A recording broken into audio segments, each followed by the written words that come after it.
Hello, aspiring educators. This is Mark Norberg, candidate for NEA president, and I want to just start by saying thank you so much for giving me the opportunity to share with you a little bit about my campaign, why I'm running, and the ideas that I have for moving our national union forward.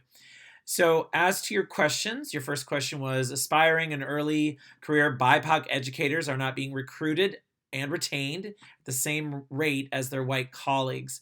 Under your leadership, what will NEA do to change this? Well, there are two important steps needed to address this issue. First, we simply need to do a better job at reaching out to BIPOC communities. We need recruitment teams dedicated to working with communities of color to understand specific overall concerns, to identify potential candidates, and to provide holistic support structures for these candidates. However, none of this is really going to make a difference if we don't have world-class funding for our schools and for educator salaries. The NEA needs to stop standing on the sidelines and start mobilizing us nationally to fight to achieve this. Our current strategy of putting the responsibility for solving our funding and compensation crisis on the backs of our local unions hasn't worked for the last 50 years, and it's never going to work. My campaign is centered around the need for a national game plan that says we must stop squandering our vast national organizing infrastructure and start using it to finally win the kind of education system our members and our students deserve. Two immediate ways that we can do this is to organize for the federal government to fully fund IDEA, which would bring an additional $30 billion to America's schools, and to mobilize our members in the fight for single payer healthcare. Removing healthcare costs from education budgets and teacher paychecks would be a boon for our profession. Your second question was, what plans do you have to address the intersection of AI and education in relation to curriculum and lesson planning, plagiarism and academic dishonesty, preparing an AI-ready workforce, NEA's organizational systems and staffing, and algorithm bias? Well, first, in terms of plagiarism and academic dishonesty, there are a number of very simple fixes to address the new concerns raised by AI, all of which I'm implementing in my classroom right now. Number one, make sure assignments, activities, and projects are innovative and engaging. Students cheat when they're bored. Number two, make sure assignments are rigorous and require creativity and high-level thinking. Students cheat when things are too simple and they know they can just Google it. And number three, and I think this is really key, conduct all work at school. Ban homework. Students do everything in your class and give them the space to do it. Most students cheat when they're overwhelmed. We've got to make sure that we give students the time they need in school to get their work done. When they leave school, they're done. They have time to live their lives, and they're not thinking about all the stuff they have to get done and even having thoughts about how can I cheat to make this go faster.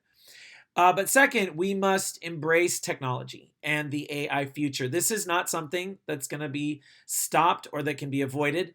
We need to create far more comprehensive courses for our students on how to interact with and positively utilize our AI infrastructure. Too much of our students' understanding of AI and technology is what they just discover on their own, and that's not good enough. We need to integrate this into our curriculum as deeply as any of our core subjects. Let's see, your third question. The professional landscape and qualifications it demands are rapidly changing, contributing to a rising cost of college, a wave of underemployment, and a growing demand for blue-collar workers. How will you direct NEA to respond to this shifting demand in the professional workforce? The NEA must encourage the expansion of high school classes and programs to cater to all careers. We need to be at the forefront of recognizing the changing workforce landscape and provide guidance on how high school programs can better service our wide, diversity of students and prepare them for the kinds of careers they will be seeking. More importantly, the NEA must demand that all vocational and higher education be free. I don't understand why this hasn't been a lead initiative, but it has to be. It should be central to our organizing. It is absurd that in today's world economy, our country would erect cost barriers to education of any kind. But again, this is going to take organizing on a national scale. Number 4, this year a handful of state legislatures introduced bills to pay student teachers.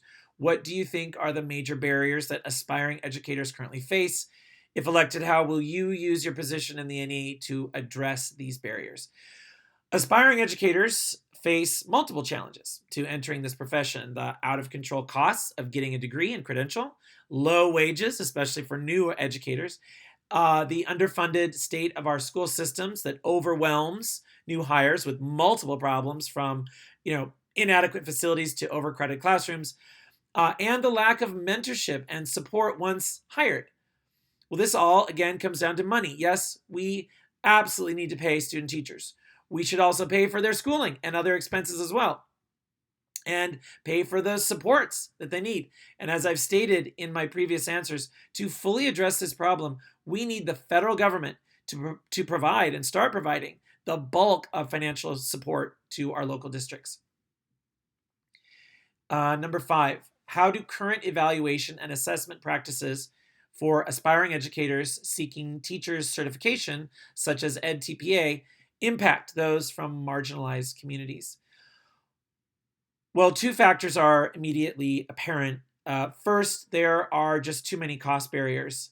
And second, the scoring on evaluative tests like EdTPA is, for the most part, subjective.